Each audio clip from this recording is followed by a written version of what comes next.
Thanks very much for organizing this. It's really a great meeting. Now, the talk I'm going to give you now, actually can, if I'm disciplined, be given in about 10 or 12 minutes. And it can also be given in 2 hours. But I'm going to try to give it in 10 minutes and then have a second talk that I'm going to add later, okay? Because it's two very different topics, and I thought both were to some extent interesting for this meeting. This one, the first one, which is co-authored with Tiago Monteiro and Marco Vasconcelos, is really a message about the importance of taking into account the ecology that actually shapes real decision processes, including any process aimed at being curious, which is a topic of this meeting, or gaining information. So why is it that certain choice architectures faced by organisms in the wild might actually lead to processes which look irrational or are not easily understood in the circumstances of the laboratory? And the story of this particular study comes from something that was developed by a psychologist, an American psychologist called Tom Sentel. I'll refer to his protocol as the Z protocol because of that. Okay, he studied a particular situation in which pigeons offered a choice between two things that offer different probability of reward, would systematically prefer the one with lower probability of reward. Of course, if everything else is equal, they would prefer the higher probability, but not everything else was equal in addition to the probabilities. And the side that the pigeons preferred gave information about the outcomes, even though the outcomes could not be changed, okay? Gave useless information. So pigeons preferred an option that gives a low probability but tells you what the outcomes are going to be, over something that gives you a higher probability but keeps you uncertain until the outcome. And the question is, the reason that interests people like us is that there's a tendency nowadays of creating a large catalog of irrational behaviors in humans and other animals. It's very fashionable to actually show how heuristics and biases and other kinds of programs create a long catalog of things people do wrong. And isn't that great? Right? It's funny. And we as biologists don't quite resonate with that particular approach. We try to understand in what sense whatever we see can be optimal, and or at least can be shaped by natural selection under the circumstances in which natural selection normally operates. And this is true for humans or any other organism. So we focus on this particular study, and the problem is that any kind of paradoxical preference of that kind is something that is interesting to us because it challenges our view of the world. And that's why we are going to go into this case. So we are going to, or I use the we because this is very much a joint project with Marco and Tiago, but in studying this we combined a hypothesis about two different things. One is the mechanism of choice, and the other is the structure of the natural foraging tasks, to try to match the two of them together. So let me summarize again what the situation is. The animal has two options, which I'm going to call the informative option and the non-informative one. In the informative option, it has a low probability of reward. The non-informative one has high probability of reward. And this is defined by the following. In the low probability one, informative, if you choose it, after you choose it, you have 20% of a signal and 80% of another signal. And they are called D because of discriminant. And these signals tell you, in the case of D1, that you get food in 10 seconds, and in the case of D2, that you will get no food, but also in 10 seconds time. Okay? While if you choose this option, the non-informative one, you also have 20 and 80% of two signals, but they have an N because they are non-informative. It doesn't matter what these signals are, these are just two simply for balance, but both signals mean you have a 50% chance of food in 10 seconds. So basically, if you choose this, you have 20% chance of reward. If you choose this, you have 50% chance of reward. Okay, that's the essence of the protocol. Now, the basic structure is repeated here. The animal pecks at the center key and then has a choice between two options. And if it chooses this, it has probability 0.2 and 0.8 of these two. This one with probability 0 gives food, with probability 1, and this one with probability 1 gives food. If it picks this one, it has also 20 and 80%, but these two signals are followed with equal probability by food or no food. Okay, it's a no-brainer. The animal should choose this because here it gets 50% of food, but the animal chooses this. That's the result in pigeons. And in our version of this protocol is almost the same, or it is the same, except that we have 1/3 of the trials are only one of the options. And there are forced trials. In 2/3 of the trials, the animal has a choice. Okay, and that's important to us to guarantee that the animal has experience of both, which is unbiased by its own preferences, but it's also important because we have a model that I'm not going to discuss today that basically predicts choices on the basis of performance of the animal in no-choice trials. I'm just going to show the results but not focus on that today. So remember, D1 and D2 give information that is useless because it doesn't alter the outcome, and the signals on the N1 and N2 give no information. So the animals actually are losing a tremendous amount of reward by their preference, okay, if their preference is absolute.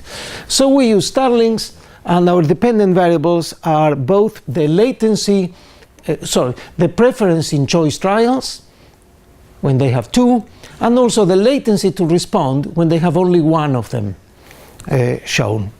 Yes, Mike? No, I'm just curious, since you're not showing Zentel's data, you imply that their preference is absolute? They would always choose? Well, the next slide is data. Oh, okay. So I'm not going to show Zentel's data, but it doesn't matter because our data reproduce the same result, only that our results are more extreme.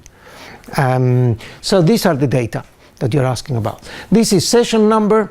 This is preference for the low probability but informative side, and these solid lines represent the preferences of a bunch of starlings. Okay, and the preference gets to be absolute after a little time. Very, very extreme. Yeah. I was wondering, have you tried variations where you make them sample? There's an initial phase in which they have to sample each possibility. I'll tell you what I have done. So, and then at the end you could ask what could be done. Okay.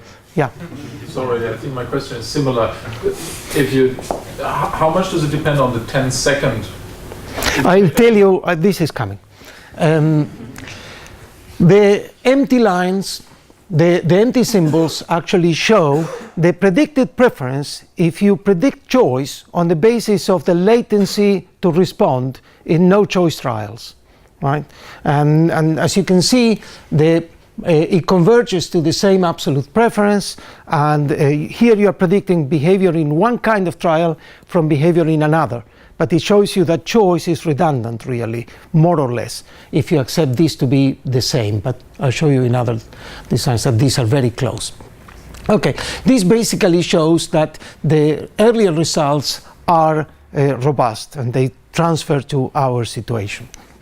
Now, one of the things we ask is how strong is the effect and how resilient is to variations in probability. How much would the animals lose? And then we have the same design, but now we change these probabilities from 0.2 to 0.15, and then to 0.10, and then to 5%, and then to 0. So if you choose this side, you get nothing. Okay, and the results are shown here. This is 0.15 versus 0.5, absolute. 0.10 versus 0.5, absolute. This is a difference of 10-fold in probability of reward from 0.05 to 0.5, and they still have 75% preference for low probability. And of course, when one side gives nothing, the animals are really responding to the payoff, so it's 0, as it should be. This is as a redundant control. The empty signs, once again, show the predicted choice if the preferences in binary situations actually are a matching function of the latencies they show when they see only one option at a time. Okay, so one possible psychological explanation of this is that the animals, and that has been given, and that's the reason we tested it, is that there is an asymmetry between the psychological impact of good news and bad news. And just a few occasions in which you get the good news signal, you are going to get food, has a greater impact. There is an asymmetry, a greater impact biasing your preferences than would the bias in the other direction when you get the bad news. So we said, okay, it could be that, but it could also be that it's really a response to the probabilities, and not just to this kind of stimulus processing only. So what we did, this is the control. We repeat it again with another group of animals, and in this other case, this other animal, which we call the omission group, there is no signal to tell you that you are going to get food. So if you choose the informative side, the low probability informative side, you either get a signal that tells you you will get no food in 10 seconds, or you get nothing.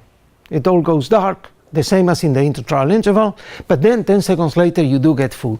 So informationally speaking, it's exactly the same situation, because the absence of a signal means that it's going to be food. But from the salience of the stimulus is different. And mechanistically, that's interesting to compare. So when we look at the control group, we reproduce the same results as before. The result is really dramatically robust. But when we look at the omission group, look at the solid lines again, it takes a few days. But then there is this sharp switch. And it's interesting that this is average between individuals. And the fact that this is so sharp, this step, means that all individuals take roughly the same time in switching from one thing to another. When they click and they learn that no signal means that food is coming, they reverse to the exactly same situation as before. So this is really caused by the contingencies that the animals are experiencing. And then one of the questions that was asked before, how important it is that those 10 seconds are there. So what we do is that in the low probability side, we actually postpone the information to just before the animal is going to collect the outcome by pecking at a key. So if it pecks at this signal, nothing happens for 10 seconds, and the animal after 10 seconds gets either D1 or D2, and then it knows I'm going to get food or I'm not going to get food, and still has to respond to that. In the other side is exactly the same as in the control. This is always the same thing. So what happens here? What happens here is this is the control group. Yet again, the original result replicated perfectly. And this is what happens in the delayed one, which is the case where the information in the two sides is given at the same time, just before the outcome takes place. The animals absolutely now show a preference for the high probability side.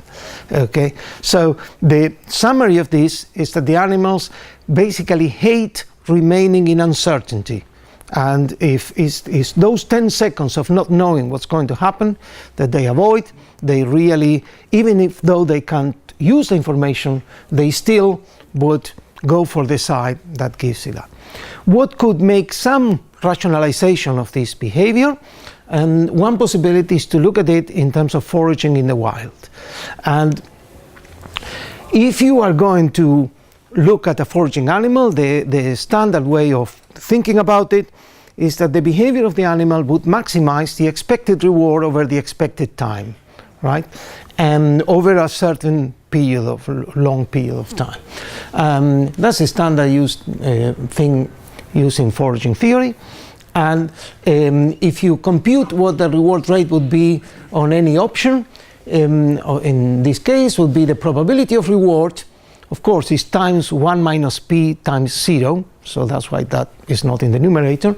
So I'm calling reward 1. So because for all, it's the same in all cases. The probability of reward over the expected time.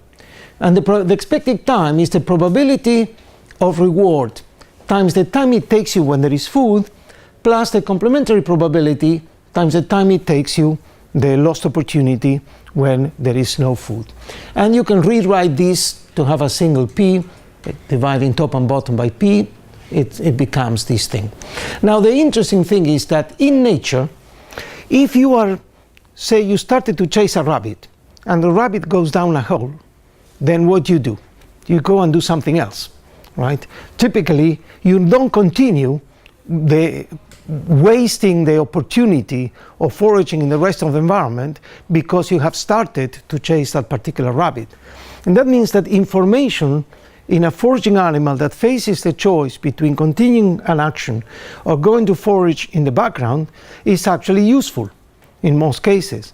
And if you are capable of using the information to abort a chase in which you are certain of no food, then of course things change, because the time that you waste in the case where you know there's going to be no food is 0. You don't waste that time.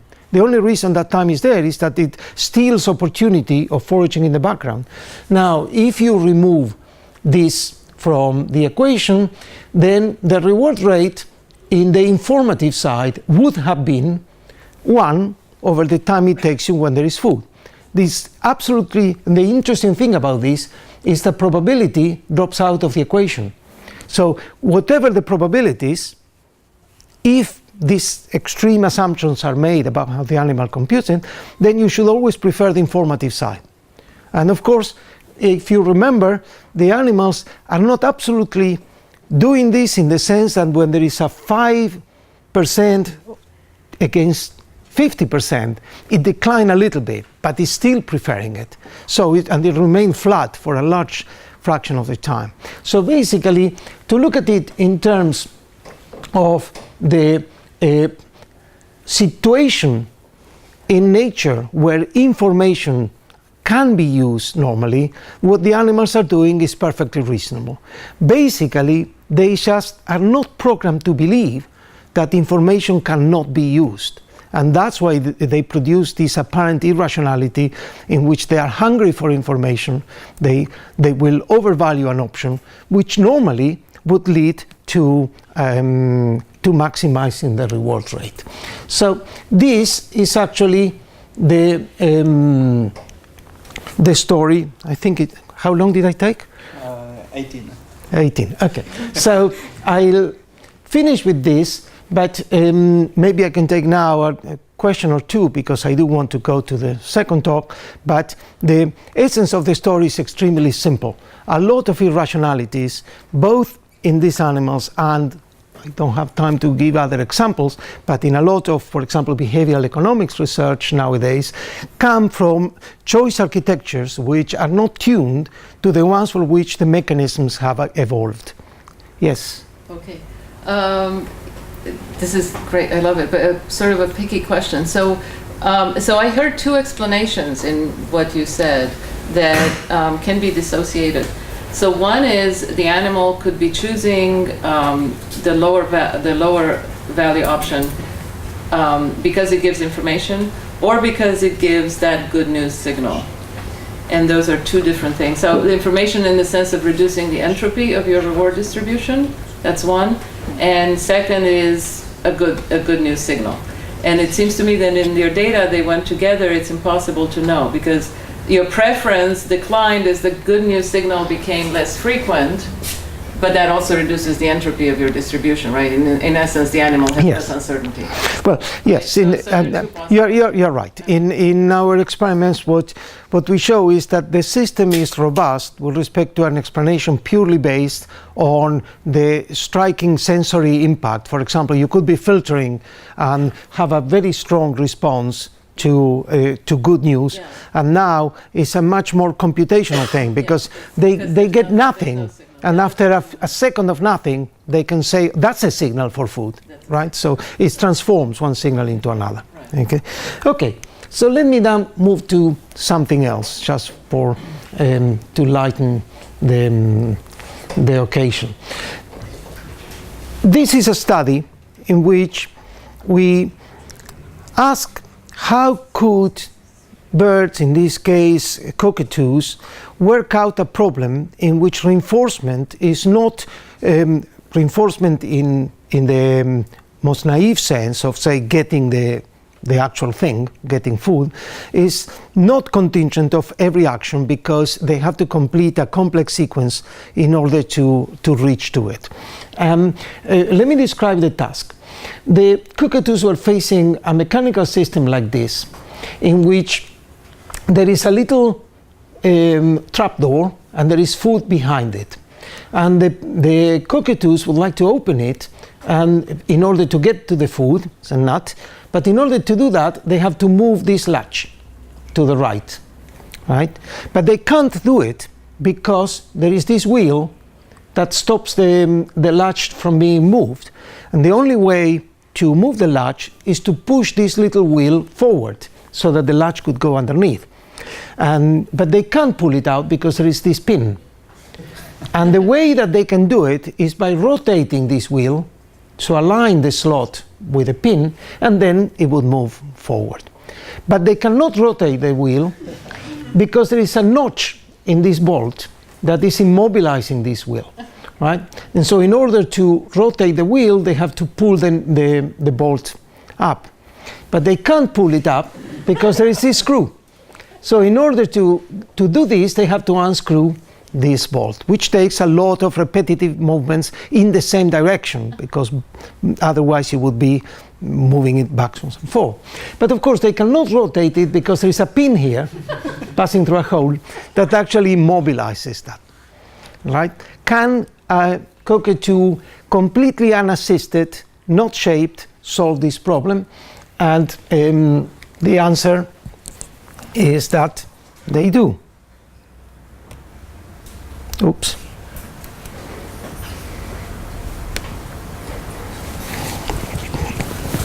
These are some examples. I should say it takes some time. It takes a total of about 100 minutes for cockatoos to solve it. This is after about an hour and a half, 2 hours of just being exposed to the problem, okay, without any particular coaching or shaping. Notice this one is unscrewing it with a beak.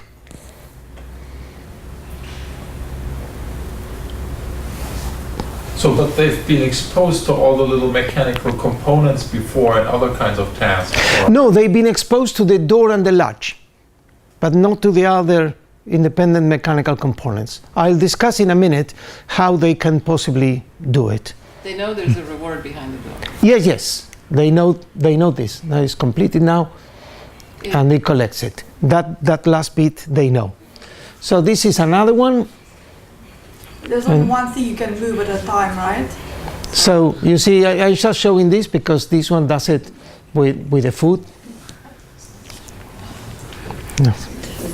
I think it became rationalized a little bit when I give a couple more details of what's going on. Okay, let me interrupt this one here. Do all of them learn this? Sorry? What's the rate of learning? So do all of them learn this? No. Some of them need coaching, which is exposing them to an incomplete sequence. They would do 3 things or so, but some of them do. Okay. So the first thing one starts thinking when you see this kind of problem is what, well, there are different things. One is how do they discover it, and the other is what is it that they have learned. Is it just a rigid sequence, or do they have some, forgive me for this filthy word, do they have some understanding of the physical interactions between things? I don't know what that would mean, but I'll use the word as a shortcut. Now, one way to tackle the problem of what is it that they have acquired, whichever way they have acquired it, is to do transfer tests. In the transfer test, you modify the tasks. For example, you start from the original one, and then you remove one part of it. For example, here you remove the screw, and here you remove the bolt, and here you remove the wheel, right?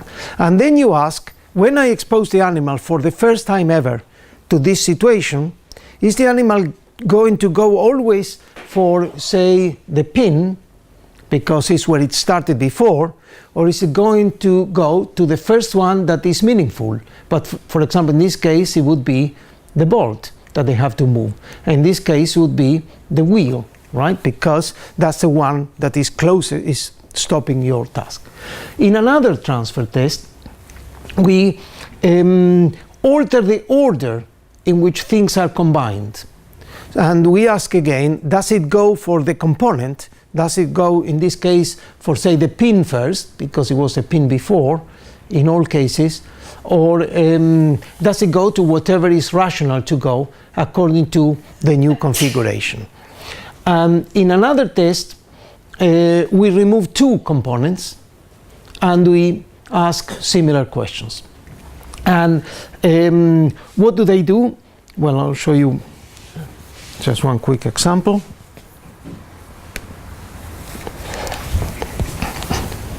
I'll show you the statistics in a second very quickly. But so here the correct one was removing the bolt, and of course it removed the bolt. In this case the wheel is not there, so it should move the bar, and it ignores all of this. And we are using a rather conservative measure of the performance, which is the thing they touched first, because it's actually perfectly possible to understand the problem and still have a little exploration. So what are the stats in this case?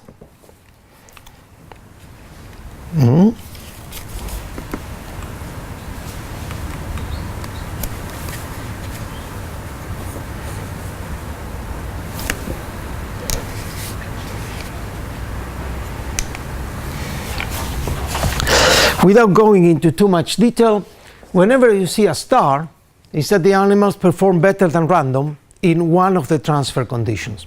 And what you see is that while there are some failures, in fact, this is transfer test 1 is in black, transfer test 2 is in gray, and this is transfer test 3, a transfer test 4. These ones have problems of interpretation, because it's going directly for the final thing that had been conditioned very strongly when the bar was important. But overall, what you get is a picture that there are many circumstances in which, as a group, the first thing they touch is the one that they have to touch, right? They do it not perfectly, but significantly better than random. These are the random expectations. So how do they do it? Well, it's actually not very mysterious in this case. It's not too difficult. There are some mystery, but not as much as it might look. Basically, when they first are exposed, they rattle more or less everything in the sequence, but only one thing gives in and can get removed, right? In the original protocol, only the pin would come out. All the others are just blocked. So they explore them, and then eventually one comes out. And then once they are in the new situation, like a ratchet, they actually start working on the rest. So it's not that difficult to solve. It's like the way thieves solve combination locks, right? You move things until you advance a little click, and then you move it as you do the other. But what it requires is that you have a sense of progress, that actually you are internally reinforced by doing that. And some indications of what's going on can be seen in this table.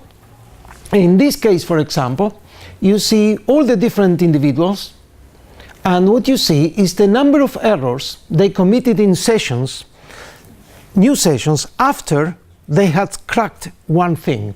That is, if they have cracked the bar, once they realize how to move it, then when they are exposed again, in how many cases they fail to solve it. And what you see is that this table is populated mostly by zeros, meaning that once they get it for one particular device, and that includes even the bolt, which is the screw, which is very difficult to do. This tells you the animals that didn't complete the whole series. But the ones that do it, and this 1+ is 1 or 2, and in some rare case a 3. So mostly the picture is that birds that solve one device once, they never get it wrong again. So how long does it take it? This is shown here. The different lines show the different devices. These are means across subjects, but you could look at the broken line, which is the mean across all the different things, standardized by the time it took the first time. And what you see is that while the first time took some considerable and variable time that this graph doesn't show you, there is a tremendous decline to the second one, and then after that a progressive slow improvement, which is due to greater skill, but not really to a kind of knowledge problem. They know what they want to do, but they just do it more efficiently as time goes by. So this is one ratchet effect. And so that seems to be the way they do it, but they do have a sense of goal, of progress towards a goal. Okay? I want to show you one more example very quickly in the last 3 minutes probably. Yeah.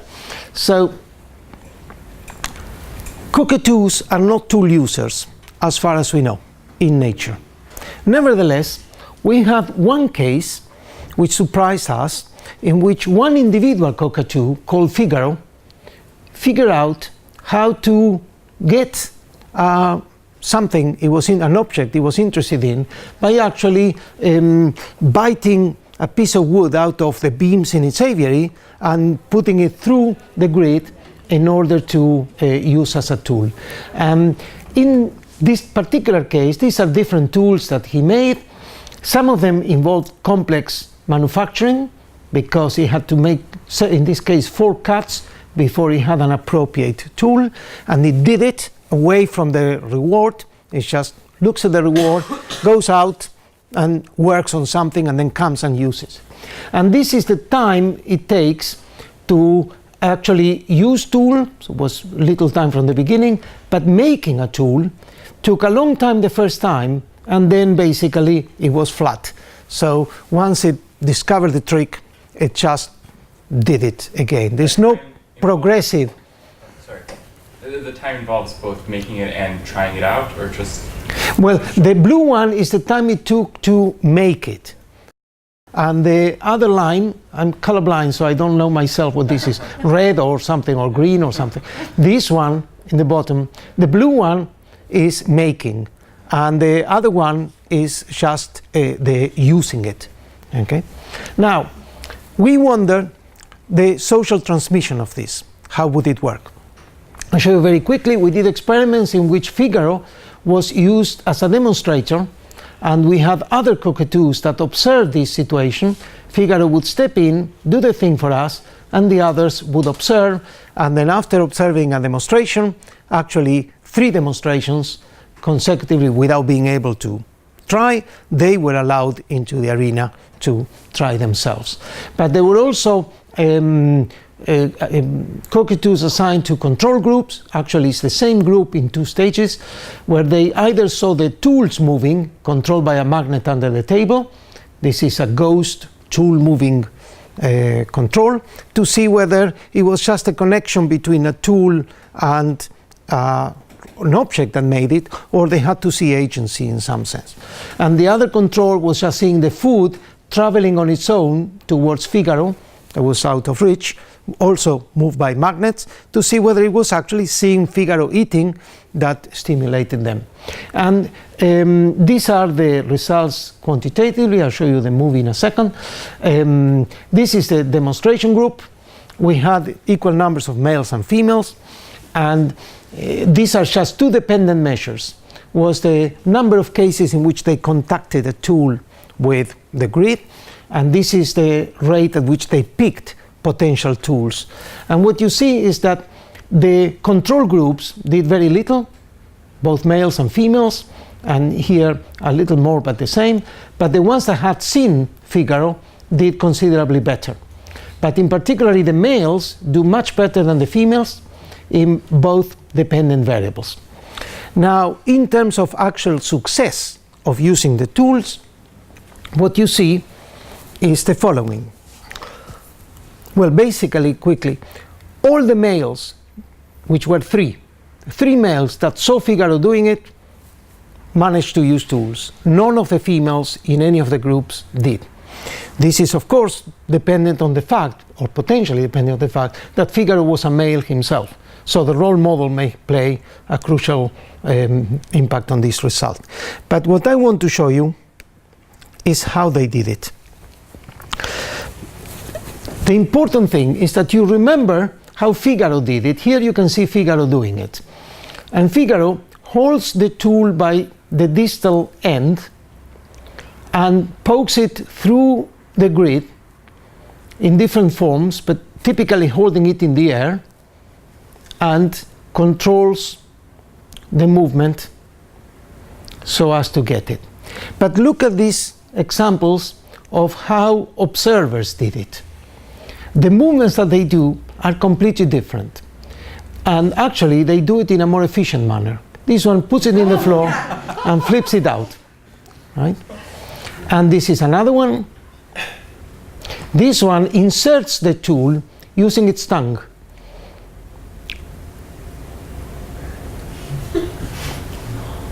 And then gets it by the same thing. So what does this mean? The crucial thing is that we are in the presence of something much closer to emulation than we are to imitation. These words are debatable, there are gray areas in between, but they did not copy the actions that they saw. They actually acted to achieve the same goal. This thing, let me give just a very final thing. I want to show you not the use but the making of tools. And of the three males that did it, one male had to be eliminated because it got interest in reproduction and wouldn't work anymore. Another, actually, when exposed to this situation, well, this is what it did first time. So it tries to use this as a tool first, but then it gets it and it cuts the sliver of the piece of wood and uses that. And that was the only one that discovered using the tool, but it only discovered it after discovered making the tool, but it did it after learning how to use it, right? And this other one had to see a demonstration. This is Figaro demonstrating. He's very cooperative. Takes a few seconds. And then the other one, so you see the way he does it, and he uses a tool. And now the observer, after seeing Figaro demonstrating that 3 consecutive tools make, but with no chance to try, this is the first time he's exposed to the problem in which he has failed before, but has now seen Figaro.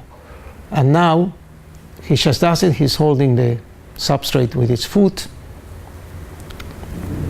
and he's doing it. So a few, just concluding, there's more to discuss about this story, but basically it seems almost impossible to understand many of the things these guys do without a sense of some competence in figure out what the goal is, and then finding different trajectories, different strategies to reach that goal. Now, how to reach that goal, clearly there's a lot of bubbling involved and a ratchet effect which is guided moment by moment, by approximation to the goal. Okay, I'm going to stop this here. I'm not going to show you crow data, so unless there is time in the discussion. So, yeah, thank you.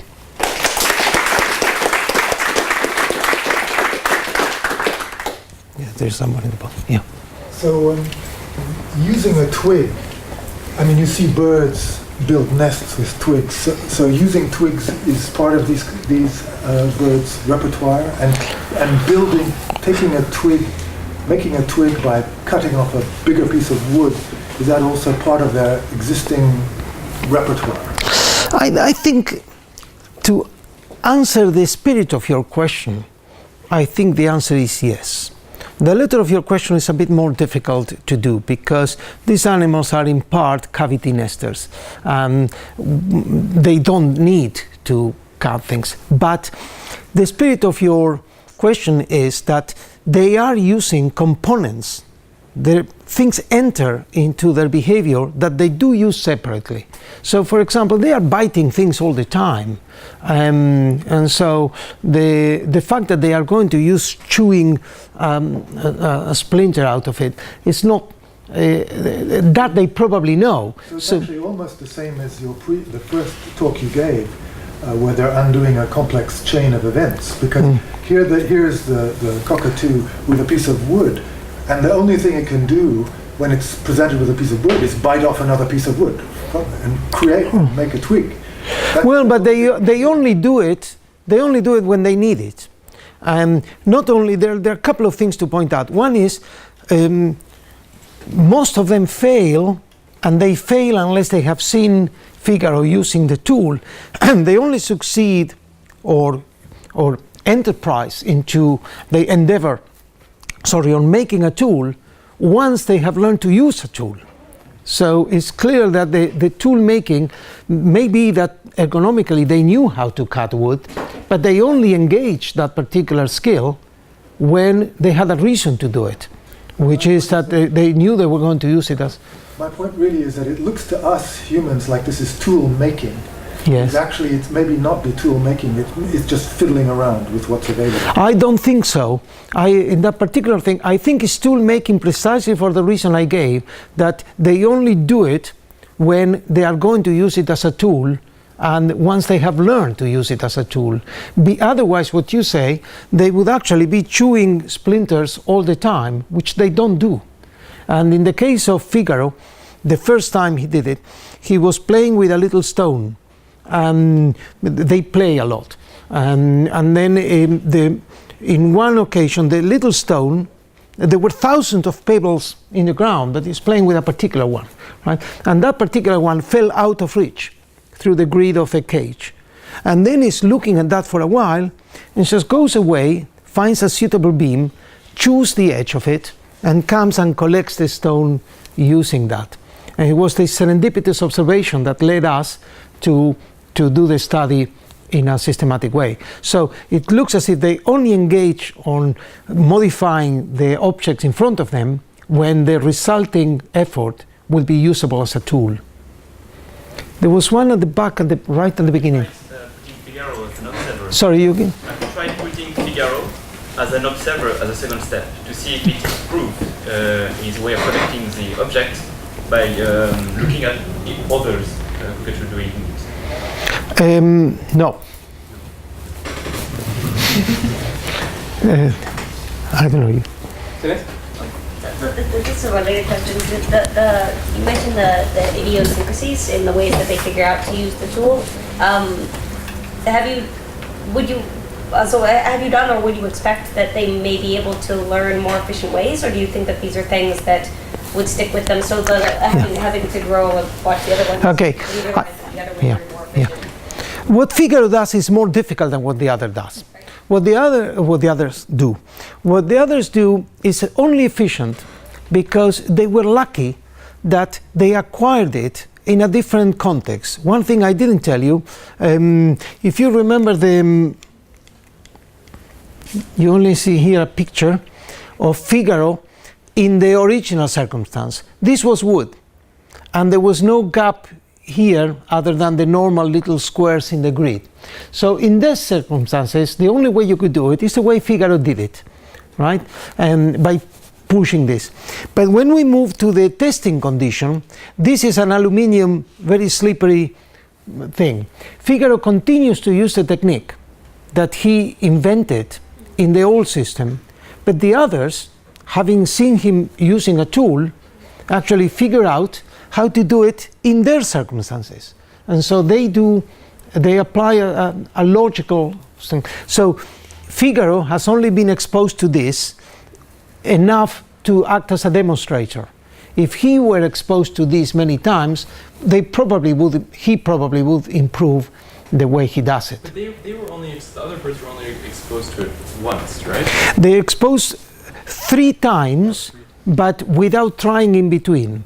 So they are watching, then Figaro comes and does it, and they are interested, and then Figaro comes again and does it, and then Figaro. So he did it 3 times. He did it 3 times.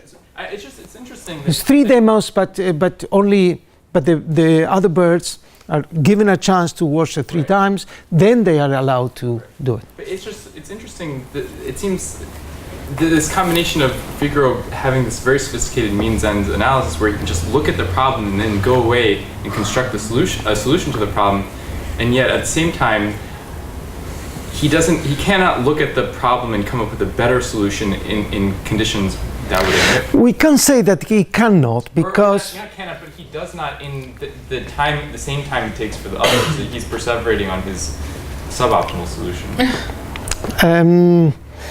Yeah, we don't have enough data to respond to that. I wouldn't step one way or another in that response. We didn't test that problem, really. Did you observe the others who were doing the more efficient swiping out? Did he observe? Figaro himself? Yeah. No, he was not in the room. Do you think if he would, he might change his strategy? Well, yes, it's an interesting problem of feedback here. In a sense, this tendency to emulate as opposed to imitate may be one of the things that stops them from having a cumulative technological culture, because in order for culture to be cumulative, you've got to copy what you see without thinking too much. If you watch something and then you do it in your best possible way this time, so every generation, in this case cognitive generation, whatever you want to call it, competence generation, then you would really home into what is best, and that's not what humans do. The reason we have this cumulative culture is that we over-imitate very extensively, and the best example I always give is praying. If we all optimized our praying according to the feedback we get, we will all be praying exactly the same way, or in random ways, but we don't. People keep doing the way it has to be done, this, without considering the feedback, and that facilitates culture. Okay. Okay, so how do you so the first part of your talk was about curiosity in a broad sense of the word, and the second part was about creativity. So how do you put them together? How do you think they're related? Oh, I don't. I would say that I picked those 2 topics because I thought they would be of interest to the audience, and they are interesting to me. I think creativity is the really tough one. I would separate this in saying the first part of my talk is about things, at least to some degree, I believe I understand. The second part of my talk is about things I don't. I mean, when I separate the sources of wisdom in animals, or robots for that matter, I tend to find 3 sectors. One is the kind of things they know by design, typically either natural selection or engineers, and the kind of things they acquire by reinforcement or other forms of learning, and the spooky bits. So the spooky bits, So those are 2 spooky. these last things, we know a bit about them, but the creativity part continues to be the thing when we say, we have all these things and then a miracle occurs, and they are doing it. Right. And the little miracle in between, we are making it smaller with more data, but we are not really cracking it yet. And presumably, it's easy to say, and then I'm going to say it, but I don't really believe this is progress. They are modeling it in their minds. And then they try different things. What if I did this or that or the other? And then they do it. What have I said? I said that I don't know what they're doing, so it's not particularly useful. But one is tempting to say that. The other thing is, why does this species do it and not all the other zillions of species which are around? Are these particular species more intelligent in a general sense of solving problems which are also not related to this? And the not evidence-based temporary opinion I'm going to give is that yes, they are very smart. And the same is true for the crows. These are animals that, for example, have a much greater residual in the logarithmic regression of brain size to body size than other avian groups.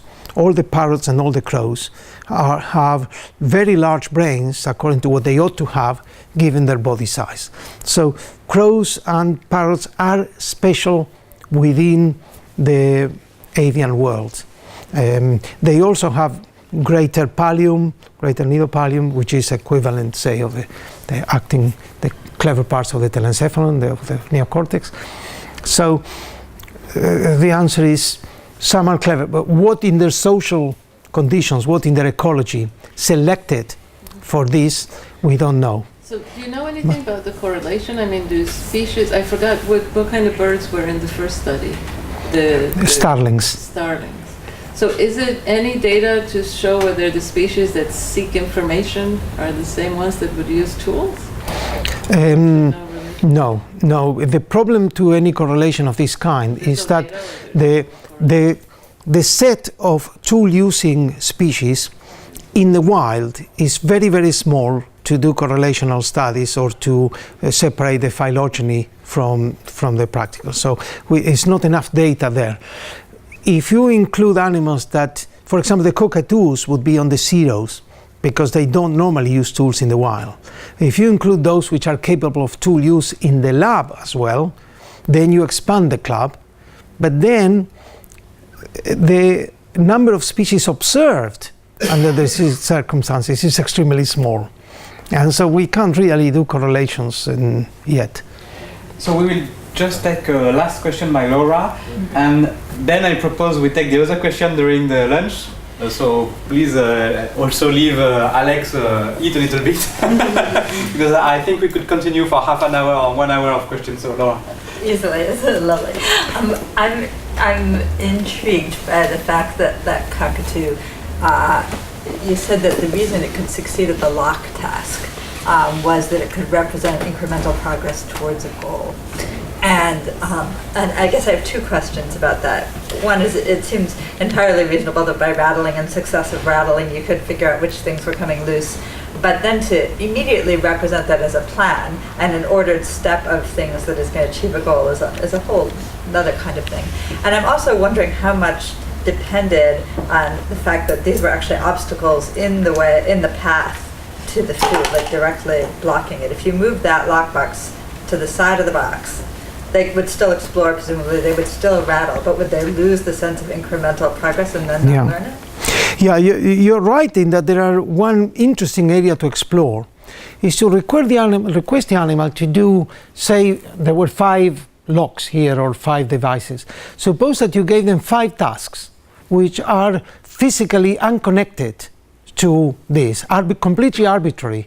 Would they learn it less efficiently than this? Because in some sense our intuition is that they would eventually acquire it, but how would they consider that? Suppose you give them tasks A, B, C, D, E, arbitrary ones, like picking 2 dots in a certain order or something, and then they have to do first this and then that and then that and then they get the reward. How would they sense any progress? They would have to actually try all possible sequences, which is an enormous combinatorial possibility, before they know that they've reached something. Or even if it's They might actually go off. It may be that one, but then they have to solve it next time. So it's empirically tractable. Your question is empirically tractable and it's interesting. My intuition is, but I say it's only an intuition, is that they are sensitive to the mechanical logic of the structures they are seeing. I don't know how, but why not? These animals are young. They are about 2 years old at the time of that test. They can live 40, 50 years. But still, they had experience with the affordances of lots of things. They live in a very rich environment. That's one difference also. Many people that don't get their animals to do interesting things have their animal livings like Kaspar Hausers in small boxes, and then they test them on something rich, and the animals don't give a damn. They just don't know about exploring and the rewards of exploring. So they may have been rewarded before for exploring things and finding solutions. Thanks again. Thank you.